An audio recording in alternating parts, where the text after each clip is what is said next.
স্বাগত রাত ৯টায় বাংলাদেশের সঙ্গে আছি আমি জাহির হোসেন। সবশেষের খবর নিয়ে থাকবো আমি সুমনা সিং। শুরুতে জানিয়ে দিচ্ছি শিরোনাম। ধর্মীয় নেতার মুখে নারী অবমাননা চান না প্রধানমন্ত্রী, ধর্ষকের পরিচয় প্রকাশের তাগিদ। প্রথম ধাপের ভোটে প্রস্তুত ৭৮ উপজেলা, অনিয়মের চেষ্টা হলে স্থগিতের সিদ্ধান্ত ইসির। নারী অবমাননাকর মন্তব্যের আগে মহানবীর মনোভাব অনুধাবন করতে ধর্মীয় নেতাদের আহ্বান জানিয়েছেন প্রধানমন্ত্রী। পাশাপাশি তিনি বলেন, শুধু আইন দিয়ে নারী নির্যাতন বন্ধ সম্ভব নয়, সচেতনতার বাড়ানোর জরুরি। সকালে বঙ্গবন্ধু আন্তর্জাতিক সম্মেলন কেন্দ্রে নারী দিবসের আলোচনায় এসব কথা বলেন শেখ হাসিনা। সরকারের নানা উদ্যোগের ধীরে ধীরে দৃষ্টিভঙ্গি পরিবর্তন হচ্ছে, সমাজে সব ক্ষেত্রে নারীরা এগিয়ে যাচ্ছে বলেও জানান তিনি। ধর্ষণকে গর্হিত অপরাধ হিসেবে উল্লেখ করে শেখ হাসিনা বলেন, ধর্ষকের পরিচয় সবার সামনে তুলে ধরতে হবে।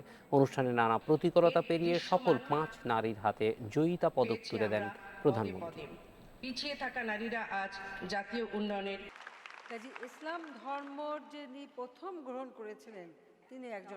অনেক সময় আমাদের ধর্মীয় অনেক নেতারা নারীদের শিক্ষা বা নারীদের কর্মের বিরুদ্ধে কথা বলেন, কিন্তু তারা, আমি এটুকু বিশ্বাস করি যে তারা অন্তত এটুকু স্মরণ করবেন যে বিবি খাদিজাই তিনি কিন্তু প্রথম ইসলাম ধর্ম গ্রহণ করেন, আর তিনি একজন ব্যবসায়ী ছিলেন। তার অধীনে নবী করিম সাল্লাল্লাহু সাল্লাম কিন্তু চাকরি করতেন এবং পরবর্তীতে তিনি তাকে বিবাহ করার ফলে তিনি কিন্তু সুযোগ পান এবং তিনি যখন ধর্ম প্রচার শুরু করেন তখন বিবি খাদিজাই প্রথম নারী, তিনি ইসলাম ধর্ম গ্রহণ করেন। প্রথম ধাপের নির্বাচনের জন্য প্রস্তুত ৭৮ উপজেলা। কাল সকাল ৮টা থেকে বিকেল ৪টা পর্যন্ত চলবে ভোট। নিরাপত্তায় কড়া ব্যবস্থা নেওয়ার পাশাপাশি অনিয়মের চেষ্টা হলে ভোট স্থগিতের সিদ্ধান্ত জানিয়েছে কমিশন।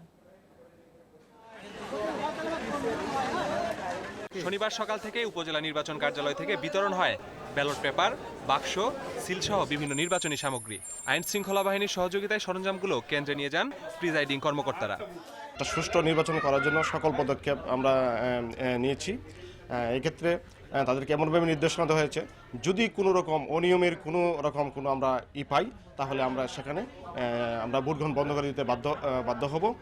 রাজধানীর আগারগাঁওয়ে নির্বাচন কমিশনের প্রস্তুতি নিয়ে কমিশনের অতিরিক্ত সচিব মোখলেসুর রহমান জানান, তফসিলে ৮৭ উপজেলায় ভোটের কথা থাকলেও আদালতের নির্দেশে ও অনিয়মের শঙ্কায় ৬ উপজেলায় ভোট স্থগিত করা হয়।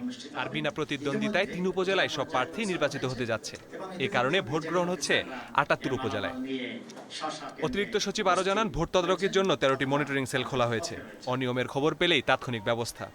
কোনো রকম কোনো অনিয়ম যদি লক্ষ্য করা যায় তাহলে তাৎক্ষণিকভাবে সেই কেন্দ্রের ভোট গ্রহণ বন্ধ করে দেওয়া হবে এবং ইতিমধ্যেই এ ব্যাপারে কড়া নির্দেশ মাননীয় কমিশন সংশ্লিষ্ট সকলকে দিয়েছেন। নির্বাচনের নিরাপত্তা এরই মধ্যে টহল শুরু করেছে বিজিবি, র্যাব ও পুলিশ সদস্যরা। বিধি ভঙ্গকারীদের বিরুদ্ধে ব্যবস্থা নিতে মাঠে তৎপর নির্বাহী ও বিচারিক হাকিমেরা। নির্বাচন শেষ পর্যন্ত যাতে কেউ কোনো দুষ্কৃতকারী কোনো ঝামেলা করতে না পারে, তার জন্য আমাদের প্রিপারেশন সম্পন্ন করা হয়েছে। আশা করি ফ্রি ফেয়ার ইলেকশন করতে আর কোনো বাধা নেই। নির্বাচনী এলাকায় শনিবার মধ্যরাত থেকে যান চলাচলে বিধিনিষেধ আরোপ করা হয়েছে। ১২ মার্চ ভোর ৬টা পর্যন্ত বন্ধ থাকবে মোটরসাইকেল চলাচল। রোববার সকাল ৬টা থেকে বিকেল ৪টা পর্যন্ত চলবে ভোট গ্রহণ। Masudur Rahman, independent news, Dhaka. মধ্যরাতে শেষ হচ্ছে ডাকসুর ভোটের প্রচার। শেষ দিন নানা প্রতিশ্রুতি নিয়ে জোর প্রচারে ছিল ছাত্রলীগ। ইশতেহার ঘোষণা করেছে ছাত্রদল। এদিকে হঠাৎ করেই ক্যাম্পাসে প্রচারে আসে নিষিদ্ধ সংগঠন জাতীয় ছাত্র সমাজ ও ইসলামী শাসনতন্ত্র ছাত্র আন্দোলন। পরে প্রগতিশীল ছাত্র জোটের ধাওয়ার মুখে পড়ে ছাত্র সমাজের নেতাকর্মীরা। শেষ মুহূর্তের ভোটের প্রচারে জমজমাট ঢাকা বিশ্ববিদ্যালয় এলাকা। তবে সবাইকে অবাক করে দিয়ে ক্যাম্পাসে আসে নিষিদ্ধ সংগঠন জাতীয় ছাত্র সমাজ। এ সময় মধুর ক্যান্টিনের সামনে প্রগতিশীল ছাত্র জোটের ধাওয়ার মুখে পড়ে তারা। ধর্মভিত্তিক সংগঠনের কার্যক্রম নিষিদ্ধ থাকলেও প্রচারে ছিল ইসলামী শাসনতন্ত্র ছাত্র আন্দোলন। প্রগতিশীল ছাত্র জোটের নেতাকর্মীদের অভিযোগ, এসব তথ্য প্রশাসনকে দিলেও কোনো ব্যবস্থা নেয়নি তারা। যে পরিবেশ পরিষদ কর্তৃক নিষিদ্ধ যে ছাত্র সংগঠনগুলো আছে, মৌলবাদী সাম্প্রদায়িক ধর্মভিত্তিক রাজনৈতিক শক্তি, জাতীয় ছাত্র সমাজের মতো সামরিক স্বৈরাচারের অগণতান্ত্রিক শক্তি, তারা ঢাকা বিশ্ববিদ্যালয়ের মতো গণতান্ত্রিক প্রতিষ্ঠানে রাজনীতি করার এখতিয়ার রাখে না। এদিকে শেষ দিনের প্রচারে নির্বাচিত হলে শিক্ষার্থীদের আবাসন সংকট সহ অন্যান্য সমস্যা দূর করার অঙ্গীকার ছাত্রলীগের। হলে হলে আমরা সাধারণ শিক্ষার্থীদের কাছে যাচ্ছি, প্রচারণা চালাচ্ছি। আশা করি আমাদের সাধারণ শিক্ষার্থীরা ভোট দিয়ে 11 তারিখ জয়যুক্ত করবেন। আর ইশতেহার ঘোষণা করে ছাত্রদল দিচ্ছে শিক্ষার্থীদের মত প্রকাশের স্বাধীনতা নিশ্চিত সহ নানা প্রতিশ্রুতি। আমরা শেষ অবধি এই নির্বাচনে থাকতে চাই। আমরা সকলকে নিয়ে সাধারণ ছাত্রছাত্রীদের যে ভোটাধিকার, এই ভোটাধিকার ফিরিয়ে আনতে চাই। সুষ্ঠু ভোটের পরিবেশ নিশ্চিত আছে জানিয়ে প্রস্তুতি শেষ করার কথা জানিয়েছে প্রশাসন। সেরকম একটি অবস্থান আছে বিশ্ববিদ্যালয় কর্তৃপক্ষ শান্তিপূর্ণ পরিবেশে সকল শিক্ষার্থী তাদের ভোট প্রয়োগ করতে পারবে, সেরকম একটি সুযোগ হলগুলোতে আমরা সৃষ্টি করেছি। ডাকসু নির্বাচনের ভোট সোমবার, রোববার 18টি হলে পৌঁছবে নির্বাচনী সরঞ্জাম। নূরে আলম, ইন্ডিপেন্ডেন্ট নিউজ, ঢাকা। ঐক্যফ্রন্টের শীর্ষ নেতা ডক্টর কামাল হোসেন বলেছেন, ইভিএমে ভোট হলে আগের রাতে ব্যালট বাক্স ভরা যাবে না। সিইসির এমন বক্তব্যই প্রমাণ হয় 30 ডিসেম্বরের ভোটে অনিয়মের অভিযোগ সত্য। বিকেলে মতিঝিলে নিজ চেম্বারে গণফোরামের নির্বাহী কমিটির সভা শেষে এ মন্তব্য করেন তিনি। ডক্টর কামাল বলেন, একাদশ সংসদ নির্বাচনে মানুষের ভোটাধিকার কেড়ে নেওয়া হয়েছে। সংবিধান ভোটারদের যে অধিকার দিয়েছে তা প্রশাসনের কর্মকর্তারা রক্ষা করতে পারেননি বলেও মন্তব্য করেন তিনি। গণফোরাম থেকে নির্বাচিত সুলতান মনসুর দলীয় সিদ্ধান্ত ছাড়াই সংসদ সদস্য হিসেবে শপথ নিয়েছেন বলে জানান ডক্টর কামাল। মোকাব্বির খানের শপথের বিষয়ে দলীয় ফোরামের সিদ্ধান্ত হবে বলেও জানান তিনি।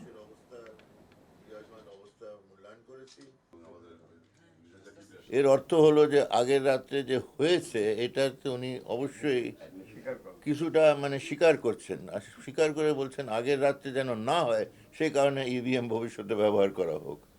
তো ওনাকে আমি ধন্যবাদ দিই যে উনি কায়দা করে একটা উচিত কথা যদি বলার চেষ্টা করে থাকেন।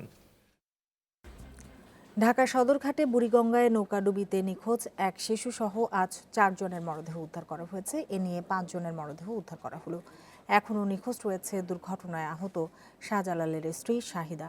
তার সন্ধানে অভিযান অব্যাহত আছে। বুড়িগঙ্গায় লঞ্চের ধাক্কায় ডুবে যাওয়া নৌকার নিখোঁজ যাত্রীদের সন্ধানে শনিবার সকাল থেকেই উদ্ধারে নামে ফায়ার সার্ভিস ও নৌবাহিনীর ডুবুরি দল। বেলা 12:30টার দিকে তারা উদ্ধার করে 7 মাস বয়সী জুনায়েদের মরদেহ। এর আগে সকালে শিশু জুনায়েদের বাবা দেলোয়ার এবং দুর্ঘটনায় আহত শাহজালালের 2 মেয়ে মিম ও মাহির মরদেহ উদ্ধার করা হয়। আর শুক্রবার উদ্ধার করা হয় শিশু জুনায়েদের মা জামশেদার মরদেহ।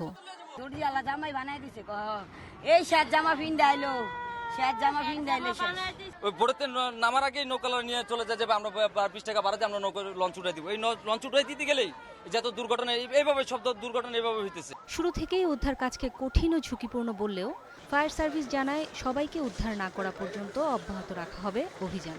অপারেশন গাইডলাইন্স অফ প্রিন্সিপালস আমরা অনুসরণ করছি। এতে সিচুয়েশনাল অ্যাওয়ারনেস আছে, আপনার ডিসিশন মেকিং আছে, লিডার বিহেভিয়ার আছে, ক্লোজ লুপ কমিউনিকেশন আছে। এই অপারেশন গাইডলাইন্স অনুসরণ করে আমরা এই অপারেশন কার্যক্রমটা পরিচালনা করছি। উদ্ধারকারী দলের প্রধান মনে করেন, মাঝ নদীতে নৌকায় যাত্রী তোলা বন্ধ না হলে এমন দুর্ঘটনা থামানো যাবে না। এই লঞ্চের কাছে কোনোভাবেই এই ছোট নৌকা নিয়ে আসা উচিত না। হ্যাঁ, এটা সম্পূর্ণভাবে নিরাপত্তার একটা বিঘ্ন। এরকম যদি বন্ধ না হয় তাহলে এরকম দুর্ঘটনাও বন্ধ করা সম্ভব না।